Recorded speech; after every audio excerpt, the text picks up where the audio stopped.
Hello दोस्तों, तो आज हम लोग पढ़ने वाले हैं वेव ऑप्टिक्स का लेक्चर नंबर 5 और लेक्चर नंबर 5 में हम लोग पढ़ेंगे Young's double slit experiment. Short में इसे कहते हैं YDSE या फिर हिंदी में इसे कहते हैं यंग का द्विक रेखा छिद्र प्रयोग। ठीक है, आज हम इसके बारे में विस्तार से चर्चा करेंगे, पूरी जानकारी लेंगे, बहुत ही मजा आने वाला है। अब हम आगे देखेंगे, लेकिन उससे पहले मैं कहना चाहूंगा कि अगर आपने इस चैनल को अभी तक सब्सक्राइब नहीं किया है तो सब्सक्राइब कर लीजिए, बेल आइकन को भी प्रेस कर लीजिए, जिससे आपको आने वाले वीडियोस का नोटिफिकेशन मिलता रहे और आप अच्छे से यहाँ पर पढ़ाई कर सकें। ठीक है, और अगर ये वीडियो आपको पसंद आए, आप अगर यहाँ से कुछ सीखते हैं, आपको अच्छा लगता है यहाँ से फिजिक्स पढ़ना, तो डेफिनेटली अपने दोस्तों के साथ भी वीडियो को शेयर कीजिएगा, वीडियो को लाइक जरूर कीजिएगा और अपना कोई ना कोई एक पॉजिटिव कमेंट भी जरूर छोड़िएगा, क्योंकि आपके पॉजिटिव कमेंट के पढ़ करके हमें बहुत ही एनर्जी मिलती है। ठीक है, तो चलो लेक्चर को स्टार्ट करते हैं। और आज की क्लास में हम लोग क्या पढ़ने वाले हैं, हम बता ही चुके हैं कि आज हम लोग पढ़ने वाले हैं Young's double slit experiment. Young's double slit experiment मतलब YDSE बहुत ही इंपॉर्टेंट है आपके बोर्ड एग्जाम की दृष्टि से। और वैसे भी अगर हम बात करें, न्यूटन और हाइगेंस के बीच में एक मतभेद चल रहा था कि हाइगेंस का कहना था कि प्रकाश तरंग प्रकृति है, न्यूटन का कहना था प्रकाश कण प्रकृति का होता है। तो इसके बाद में यंग साहब आते हैं और यंग ने आकर के इस बात को प्रूव कर दिया कि प्रकाश की प्रकृति जो है तरंग प्रकृति है। ठीक है, तो इस एक्सपेरिमेंट से ये प्रूव होने वाला है कि प्रकाश तरंग प्रकृति का है। अभी तक हाइगेंस केवल एजम्पशन कर रहे थे, मान रहे थे, केवल कल्पना कर रहे थे कि प्रकाश की प्रकृति जो है तरंग होती होगी, तरंग है। केवल हाइगेंस ने ये बताया था, प्रूव करके नहीं दिखाया था, पर्दे पर कभी स्पष्ट करके उन्होंने नहीं दिखाया। ठीक है, तो यंग ने पहली बार ये एक्सपेरिमेंट के साथ प्रूव किया कि प्रकाश तरंग प्रकृति का होता है। ठीक है, तो आज हम लोग उसी एक्सपेरिमेंट को समझने वाले हैं। केवल आज हम लोग एक्सपेरिमेंट को ही समझेंगे, विस्तार से समझेंगे। ठीक है, उसके बाद में हम लोग देखेंगे कहां पर फ्रिंजेस बनती है, कहां पर संपोषी व्यतिकरण, कहां पर विनाशी व्यतिकरण होता है।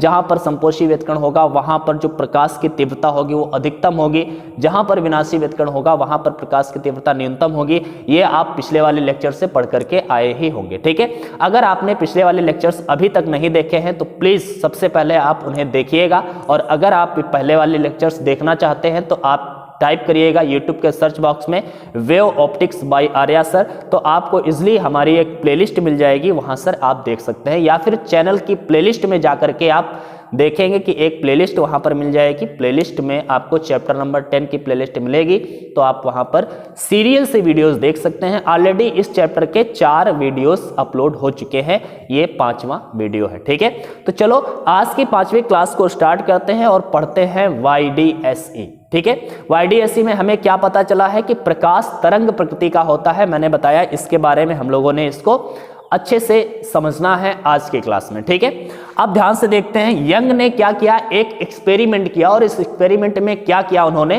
तो उससे पहले हम एक बात आपको बताना चाहेंगे। सबसे पहले हम ये समझ लेते हैं कि आखिर कला संबद्ध स्रोत क्या होते हैं, क्योंकि कला संबद्ध स्रोत जब हम समझ पाएंगे तब हम एक्सपेरिमेंट को अच्छे से समझ पाएंगे। ठीक है, तो कला संबद्ध स्रोत की बात करते हैं। सबसे पहले क्या बात करेंगे, कला संबद्ध स्रोत। ओके, ये तरंगों के ही स्रोत हैं। ठीक है, कला संबद्ध स्रोत क्या है, इसे हम इंग्लिश बोलते हैं कोहेरेंट सोर्सेस। ओके, तो ये क्या होते हैं याद रखिएगा। इनको हम कैसे कह सकते हैं, कौन 2 सोर्सेज होंगे वो कला संबद्ध स्रोत कहे जाएंगे। तो याद रखिए, ऐसे सोर्सेज जिनका कलांतर हमेशा नियत रहता है वो कला संबद्ध स्रोत कहलाते हैं। आप लिख भी सकते हैं इसी भाषा में, सरल भाषा में। ठीक है, ऐसे सोर्सेज या फिर ऐसे स्रोत, तरंगों के ऐसे स्रोत जिनका कलांतर, जिनसे निकलने वाली तरंगों के बीच का कलांतर सदैव नियत रहता है, उसे हम क्या बोलते हैं, कला संबद्ध स्रोत कहलाते हैं। हमने ये नहीं कहा है कि दोनों का कलाएं समान हो, कलाएं या फेज दोनों का समान हो या ना हो, लेकिन उनका अंतर नियत रहना चाहिए। जैसे मान लिया किसी तरंग की कला या फिर फेज 30 अंश है, ठीक है, और दूसरे की 70 अंश है, तो इनके बीच का कलांतर कितना है, 40 डिग्री का। अब यही अंतर हमेशा बरकरार रहे, बराबर नहीं है दोनों की कलाएं, दोनों के फेज बराबर नहीं है, लेकिन फेज डिफरेंस 40 है तो आगे जाकर के भी 40 रहे। मान लिया जब ये 70 हो जाए तो इसे 110 हो जाना चाहिए, तो इनके बीच में कलांतर अब क्या है, फिर 40 ही है। अगर ये 150 होता है तो इसे 110 हो जाना चाहिए, तो इनके बीच में कलांतर क्या है, 40 अंश है। मतलब अगर हमेशा कलांतर नियत रहता है किन्हीं भी दो तरंगों की, तो ऐसी तरंगों को कला संबद्ध तरंगे कहते हैं, और ऐसे सोर्सेज जहां से ये तरंगे निकलती हैं उन्हें हम क्या बोलते हैं, कला संबद्ध स्रोत कहते हैं। बात क्लियर है? तो चलो अब हम डिस्कस करते हैं YDAC की, मतलब यंग का दिक् रेखा छिद्र प्रयोग। ठीक है, यंग ने क्या किया, दो कला संबद्ध स्रोत लिए, और वास्तव में कला संबद्ध स्रोत पाना इतना आसान नहीं होता है, तो इन्होंने एक जुगाड़ फिट किया, और वो जुगाड़ क्या था, एक स्रोत था S, ठीक है, यहां से तरंगे निकली, यहां से तरंगे निकलेंगी और आगे एक स्लिट रख दी।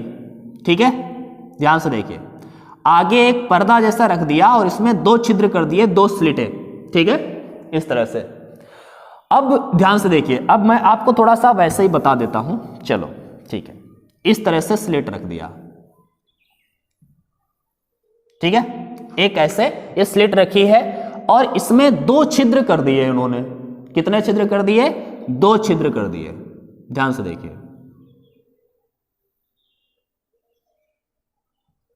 ठीक है, दो छिद्र कर दिए, ऐसे रखी हैं ये। अब जैसे ये दो छिद्र किए जाएंगे तो यहां पर एक स्लिट रख दी, आगे जाकर के, सॉरी स्क्रीन एक रख दिया।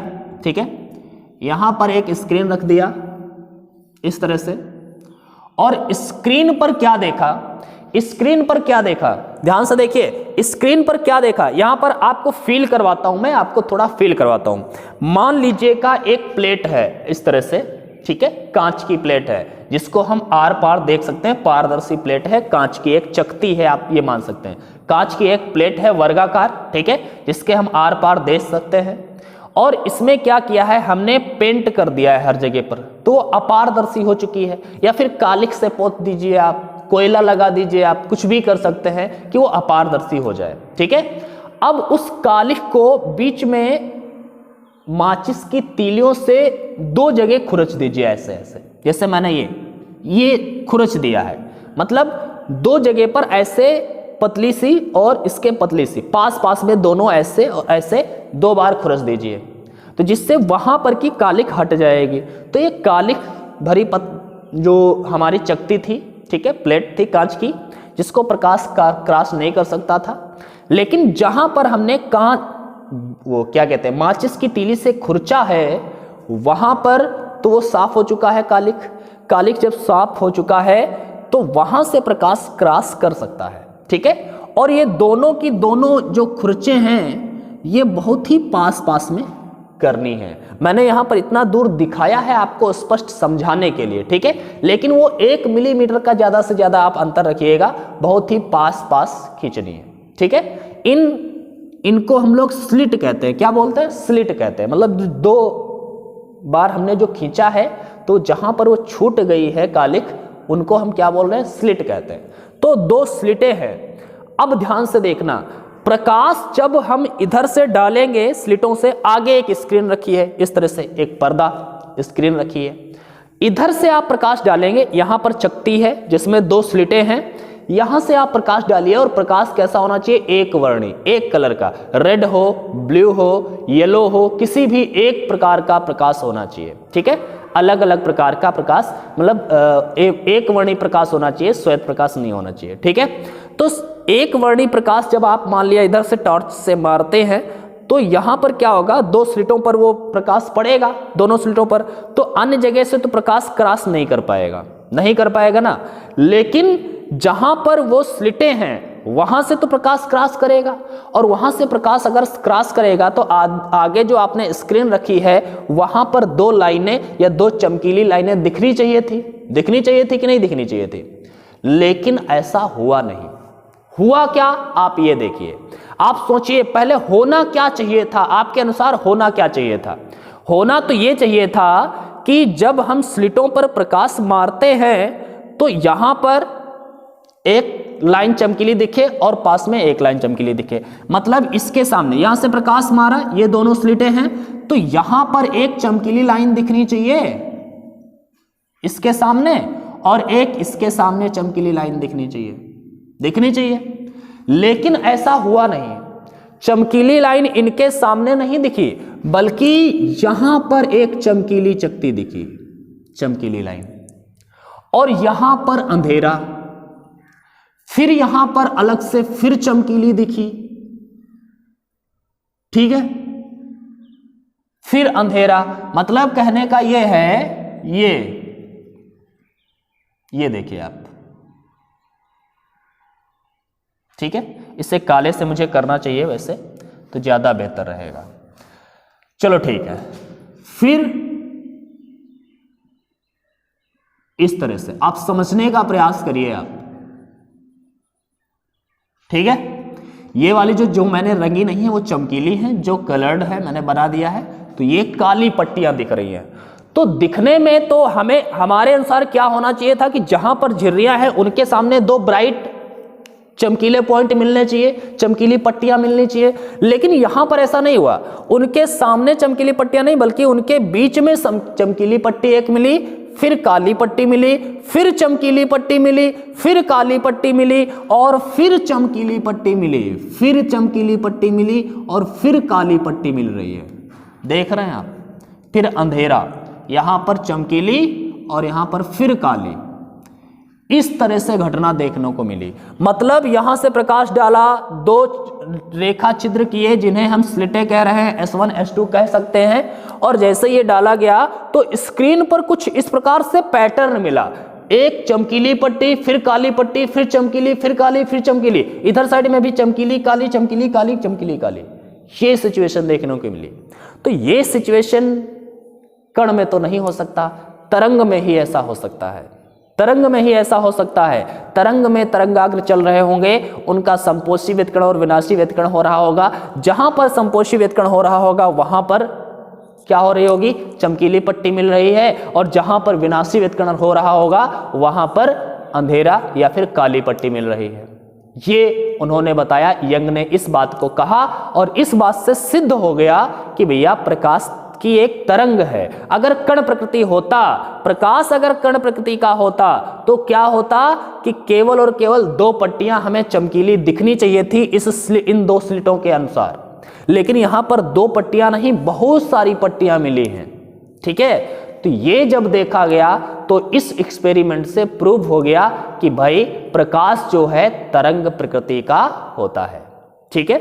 इसके लिए बहुत सारी कंडीशंस हैं कि आप यंग्स डबल स्लिट एक्सपेरिमेंट आप घर में कर सकते हैं, लेकिन याद रखिएगा कि आपको ये स्लिटें बहुत ही नज़दीक बनानी है, बहुत ही पास पास में बनानी है, और बहुत ही पतली भी बनानी है ये, ठीक है।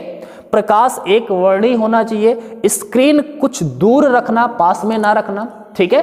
तो इस तरह से अगर आप पूरा सेटअप तैयार करते हैं तो आप घर में भी ये एक्सपेरिमेंट कर सकते हैं, ठीक है।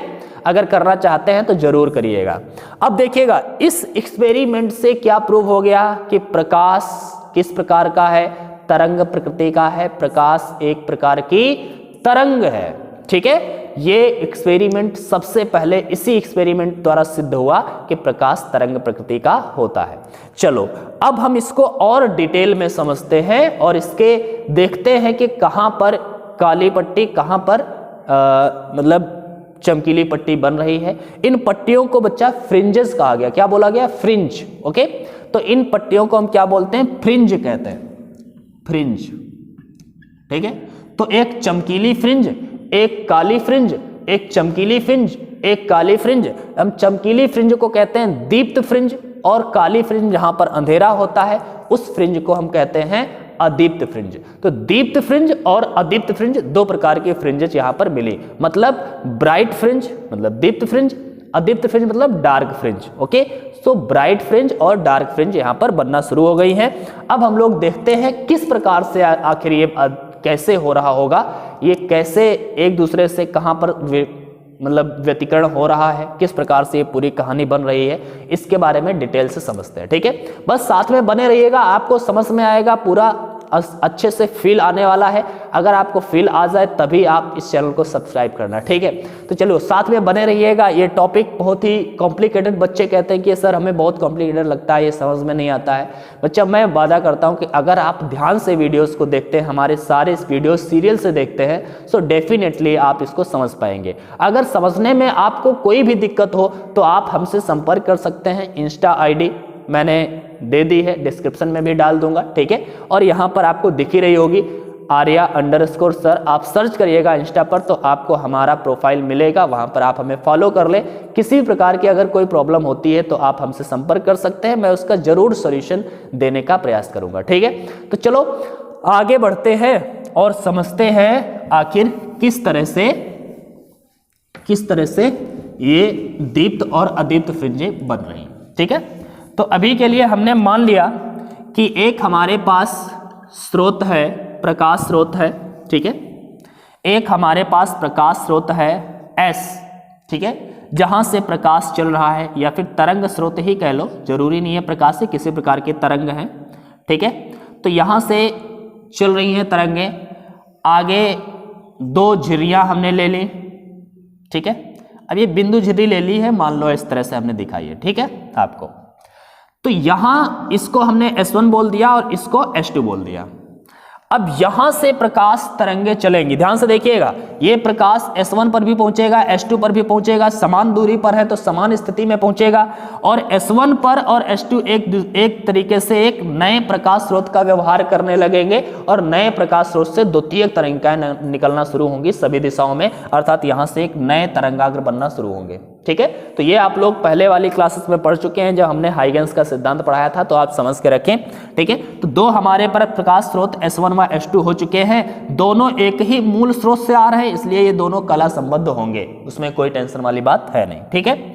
अब यहां से तरंगाग्र चलना शुरू होंगे। अब ध्यान से देखिएगा, कोई भी तरंग होती है तो ये एक ऐसे चलती है, फिर ऐसे आती है, फिर ऐसे आती है, फिर ऐसे आती है, ठीक है। तो इस वाले पार्ट को हम बोलते हैं श्रृंग। क्या बोलते हैं? इस वाले पार्ट को बोलते हैं, जो ऊपर की ओर होता है उसे बोलते हैं श्रृंग, ओके। और नीचे वाले पार्ट को बोलते हैं गर्त, ठीक है।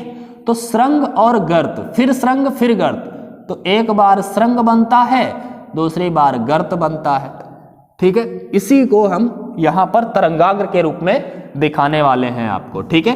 तो ध्यान से देखिएगा, यहां पर से दो द्वितीयक तरंगिकाएं जो चलेंगी, दोनों समान कलाओं में होंगी, दोनों की आवृत्तियां समान है क्योंकि मूल स्रोत एक ही है दोनों का, ठीक है। अब यहां से हम श्रृंग और गर्त को इस तरह से दिखाते हैं, मान लिया ये है हमारा श्रृंग, ठीक है, ये एक तरंगाग्र है, ठीक है, तरंगाग्र है।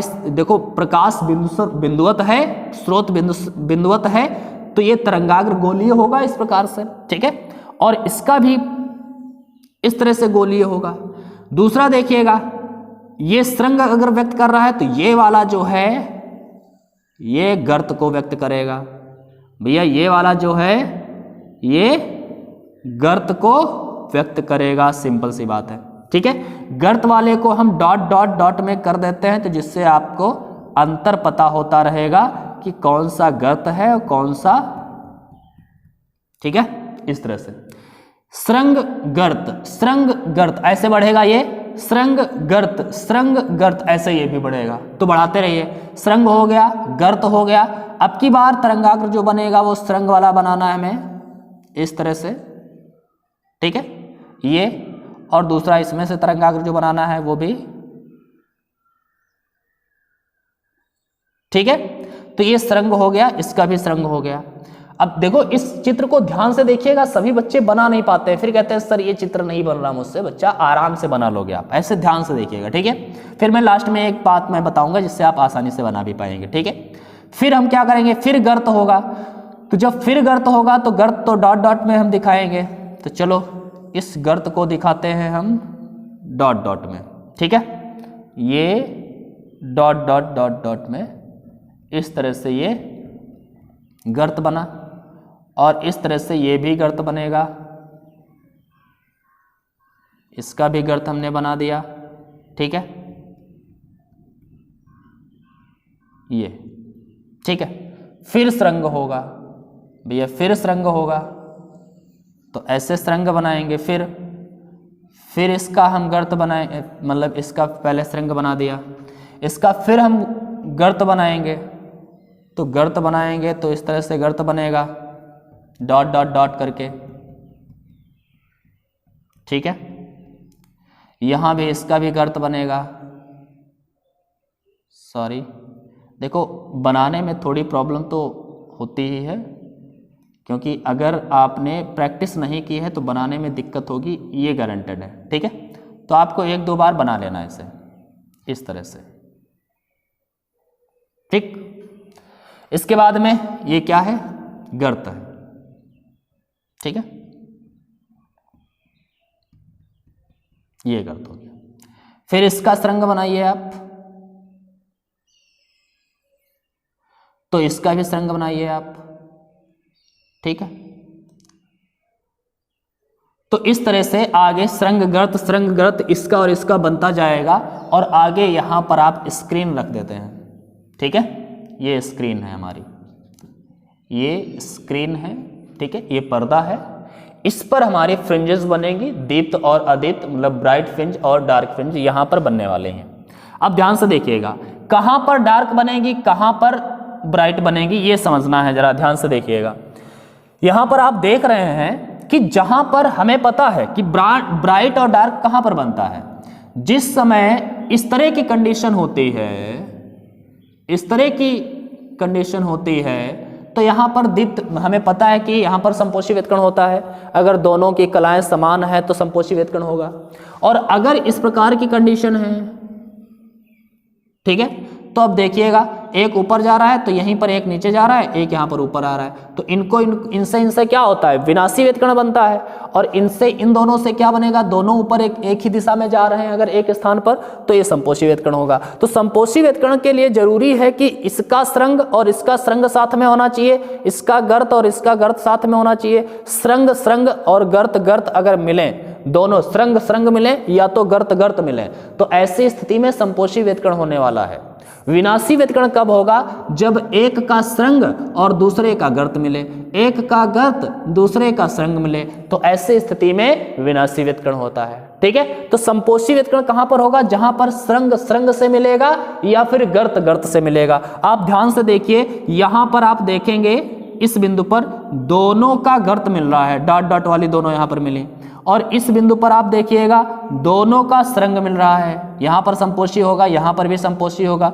यहां पर आप देखिएगा, यहां पर भी दोनों का गर्त मिल रहा है, और यहां पर आप देखिएगा, यहां पर भी दोनों का सुरंग मिल रहा है, यहां पर आप देखिएगा, यहां पर भी दोनों का गर्त मिल रहा है, और यहां पर देखिएगा, हमने ये थोड़ा नीचे हो गया है, चित्र बनाने में दिक्कत हो जाती है, यहीं पर बनेगा जाके, ठीक है, यहां पर गर्त हो गया है, ठीक है। तो ये हम ध्यान से देखेंगे, अगर हम इनको मिलाते हुए, इन सुरंगों को मिलाती हुई रेखाएं इस तरह से खींचें, तो यहां पर जा करके एक दीप्त फ्रिंज या ब्राइट फ्रिंज बन जाएगी, क्योंकि हमें पता है संपोषी व्यतिकरण, यहां पर संपोषी हुआ, यहां पर ये संपोषी व्यतिकरण होता हुआ गया है, तो यहां पर जो भी प्रकाश पड़ेगा वो बहुत ही चमकीला होगा, और यहां पर ब्राइट फ्रिंज बन जाएगी, यहां पर ब्राइट फ्रिंज बनेगी। बात क्लियर है ना, यहां पर ब्राइट फ्रिंज बन जाएगी। अब आगे देखिए आप, यहां पर अगर आप देखेंगे किस बिंदु पर, इस बिंदु पर देखिए आप, यहां पर आपको क्या दिखा, यहां पर आपको दिखेगा विनाशी व्यतिकरण हुआ, क्योंकि एक ये सुरंग आया और ये गर्त दोनों मिले यहां पर, मैं इसको काले पॉइंट से व्यक्त करता हूं, यहां पर भी विनाशी व्यतिकरण, यहां पर भी विनाशी व्यतिकरण, एक सुरंग और दूसरा गर्त मिल रहा है, तो इनको मिला देते हैं, ठीक है। तो इस तरह से यहां पर क्या होगा, यहां पर डार्क फ्रिंज बन जाएगी, डार्क फ्रिंज बनेगी, ठीक है। यहां पर ब्राइट बनी, यहां पर डार्क बनी। अब जरा यहां पर आइए आगे, यहां पर देखिएगा इस बिंदु पर, तो यहां पर दोनों सुरंग मिल रहे हैं, दोनों सुरंग मिल रहे हैं, ठीक है। यहां पर भी दोनों क्या मिल रहे हैं, गर्त मिल रहे हैं, यहां पर दोनों सुरंग, यहां पर दोनों गर्त, और इसी तरह से ये इधर उधर हो गया है बच्चा, ये ऐसे ही आएगा, ठीक है, ऐसे। तो ये यहां पर मिलेंगे, ये कैसा मिला, ये भी सुरंग होगा तो ये इस तरह से बनता हुआ एक यहां पर ब्राइट फ्रिंज बनेगी। ठीक है, इस तरह से अगर ऊपर की ओर जाएं तो यहां पर देखिएगा आपको डार्क, ये देखिए सुरंग गर्त से मिल रहा है, सुरंग गर्त से मिल रहा है, ऐसे हर जगह पर मिलेगा। ठीक है, तो यहां पर क्या हुआ, इस तरह से यहां पर एक डार्क फ्रिंज बनेगी। आगे अगर आप देखेंगे तो यहां पर सुरंग है, यहां पर भी सुरंग गर्त गर्त दोनों मिल रहे हैं, सुरंग सुरंग मिल रहे हैं। तो ये सिचुएशन जहां जहां होगी तो आप देखिए इस तरह से यहां पर क्या बनेगा, एक ब्राइट फ्रिंज बनेगी। ठीक है, इस तरह से, और यहां पर देख रहे हैं आप ये डार्क बनती जाएंगी। ठीक है, यहां पे विषमपोषी व्यतिकरण हो रहे हैं। ठीक है, इसी प्रकार यहां पर भी विषमपोषी व्यतिकरण, तो ऐसे ऐसे और ऐसे ऐसे जाकर के आगे भी डार्क ब्राइट बनते रहेंगे। तो आप ये देखिएगा कि यहां पर बीच में ब्राइट है, बीच में ब्राइट है, तो इसका मतलब ये है कि इस ब्राइट को हम लोग केंद्रीय दीप्त फ्रिंज बोलते हैं या फिर हम सेंट्रल ब्राइट कहते हैं, सीबी से व्यक्त करते हैं। पहला डार्क मिला, फिर ब्राइट मिलेगा, फिर डार्क मिलेगा, तो ब्राइट डार्क ऐसे मिलता जाएगा। इसी प्रकार ब्राइट डार्क ऐसे नीचे भी बनता जाएगा। तो इस प्रकार से हम देख रहे हैं कि इस प्रकार से फ्रिंजेस हमें एकांतर क्रम में मिलेंगी। पहले बीच में ब्राइट होगी, फिर डार्क होगी, फिर ब्राइट होगी, फिर डार्क होगी, नीचे भी डार्क होगी, ब्राइट होगी, डार्क होगी, ब्राइट होगी। ठीक है, तो ये वाली जो जहां पर संपोषी व्यतिकरण हो रहा है, इन संपोषी व्यतिकरण को मिलाने वाली लाइन को हम लोग कहते हैं प्रस्पंद रेखाएं। क्या बोलते हैं, प्रस्पंद रेखाएं बोलते हैं। ठीक है, और जो विनाशी व्यतिकरण को मिलाने वाली रेखाएं हैं इनको हम लोग बोलते हैं निस्पंद रेखाएं, निस्पंद रेखाएं।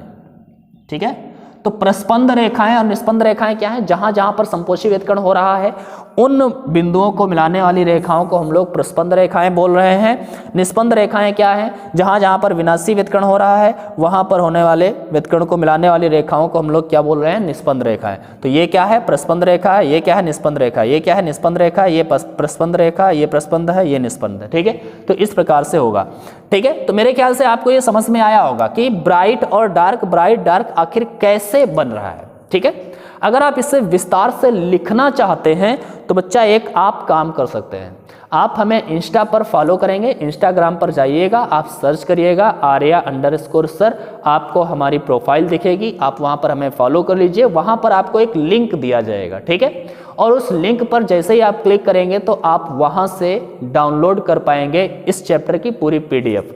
वहां पर इसका भी पूरा का पूरा विस्तार से हिंदी में लिखा हुआ है, पूरा नोट्स तैयार है। ठीक है, तो आप वहां से अच्छे से डाउनलोड कर सकते हैं और अच्छे से वहां पर समझ भी सकते हैं। ठीक है, आप यहां से चित्र इस तरह से बना लेंगे, कोई दिक्कत नहीं है। चित्र बनाने में बहुत ही सहूलियत रखनी है अगर, तो आप क्या करेंगे, S1 और S2 दो पॉइंट लेंगे, इसके बाद में क्या करना है, प्रकार से आप इनको खींचिएगा। ठीक है, हर बार बराबर सेंटीमीटर की त्रिज्या, मतलब आधा सेंटीमीटर की त्रिज्या बढ़ा करके अगर आप चाप खींचेंगे, लगाएंगे, तो आप आसानी से इसे बना पाएंगे। तो कोई दिक्कत नहीं है, आप बना भी लेंगे।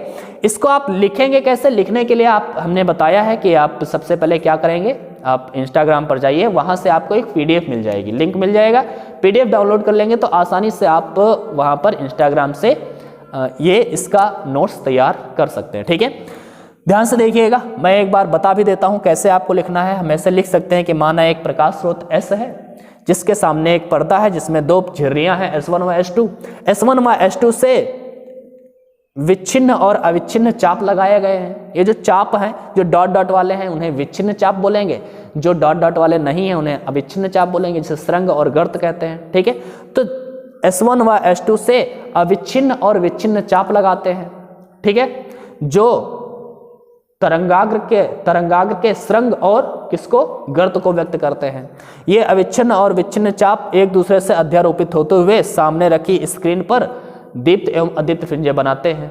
अब यहाँ पर लिख देंगे, जहां जहां पर अविच्छिन्न चाप मिलते हैं वहां पर संपोषी व्यतिकरण होता है, एक का विच्छिन्न दूसरे का विच्छिन्न मिलता है तो संपोषी व्यतिकरण होता है, या फिर एक का गर्त दूसरे का गर्त मिलता है तो संपोषी व्यतिकरण होता है। जहां पर दूसरे का स्रंग और पहले का स्रंग मिलता है तो वहां पर भी संपोषी व्यतिकरण होता है। ठीक है, संपोषी व्यतिकरण वाले बिंदुओं को मिलाने पर मिलाने वाली रेखा को प्रस्पंद रेखा कहते हैं और ये पर्दे पर ब्राइट फ्रिंज बनाती है। ठीक है, इसी प्रकार एक का अविच्छिन्न और दूसरे का विच्छिन्न चाप जब मिलता है, मतलब एक का गर्त तथा दूसरे का स्रंग जब मिलता है तो ऐसी जगह पर विषमपोषी व्यतिकरण होता है और विषमपोषी व्यतिकरण को मिलाने वाली रेखाओं को हम निस्पंद रेखाएं कहते हैं। ठीक है, क्या बोलते हैं? निस्पंद रेखाएं कहते हैं और ये पर्दे पर डार्क फ्रिंज बनाती हैं, मतलब यहां पर काली फ्रिंज बनाती हैं या अदीप्त फ्रिंज बनाती हैं। ठीक है, तो ऐसे आप लिख सकते हैं। तो इस तरह से आप इसको लिख सकते हैं। पूरा विस्तार से अगर आप लिखना है तो मैंने बताया ना कि आप पीडीएफ डाउनलोड कर लीजिए, कोई दिक्कत नहीं होने वाली है। ठीक है, तो मेरे ख्याल से आपको ये समझ में आया होगा। इसके बाद में ये जो ब्राइट फ्रिंज है, डार्क फ्रिंज है, ब्राइट फ्रिंज है, इनकी चौड़ाई क्या होगी और स्थिति का इनका निर्धारण हम कैसे करेंगे कि मान लिया पहली ब्राइट तो यहां पर बन गई, चलो ठीक है। ठीक है, अब हम कहें कि इसके बाद में ब्राइट जो बनेगी वो ब्राइट फ्रिंज, ये केंद्रीय फ्रिंज है, केंद्रीय फ्रिंज से ब्राइट फ्रिंज, दूसरी वाली जो ब्राइट फ्रिंज पहली ब्राइट होगी जो, वो कितनी दूरी पर बनेगी, फिर दूसरी ब्राइट कितनी दूरी पर बनेगी, मतलब पहली डार्क कितनी दूरी पर बनेगी, दूसरी डार्क कितनी दूरी पर बनेगी। इनकी स्थितियों का निर्धारण हम लोग अगले वाले लेक्चर में करेंगे और हम देखेंगे कि ये डार्क फ्रिंज जो बनती है या फिर ब्राइट फ्रिंज बनती है वो कितनी चौड़ी बनती है। फ्रिंजेस की चौड़ाई के लिए भी फार्मूला हम लोग अगली वाली वीडियो में देखेंगे। ठीक है, तो आज की क्लास में बस इतना ही रखते हैं और अगली वाली क्लास में हम लोग, अगली वाली क्लास आपके लिए बहुत इंपॉर्टेंट है, इतना याद रखिएगा। ठीक है, क्योंकि अगर आपसे क्वेश्चन पूछा जाएगा तो कल वाली क्लास से ही पूछा जाएगा। ठीक है, तो आप कल वाली क्लास किसी भी तरह से छोड़ नहीं सकते। ठीक है, आपको छोड़ना ही नहीं चाहिए। ठीक है, तो छोड़ना मत, और इसको आप समझ ही चुके होंगे मेरे ख्याल से। ठीक है, तो आगे की जानकारी, मतलब ये फ्रिंज की चौड़ाई कितनी होती है और इनकी फ्रिंजियों की स्थितियों के बारे में हम लोग कल डिस्कस करेंगे, अगली क्लास में डिस्कस करेंगे। आज के लिए बस इतना ही रखते हैं। अगर आपको ये वीडियो पसंद आया है तो लाइक ज़रूर करिएगा और अपने दोस्तों के साथ भी शेयर करिए, उनको भी यहाँ पर लाइए, वो भी यहाँ पर अच्छे से पढ़ाई कर सके। ठीक है, तो आज की क्लास में बस इतना ही, फिर मिलते हैं अगली क्लास में। तब तक के लिए बाय बाय और पढ़ाई करते रहिए।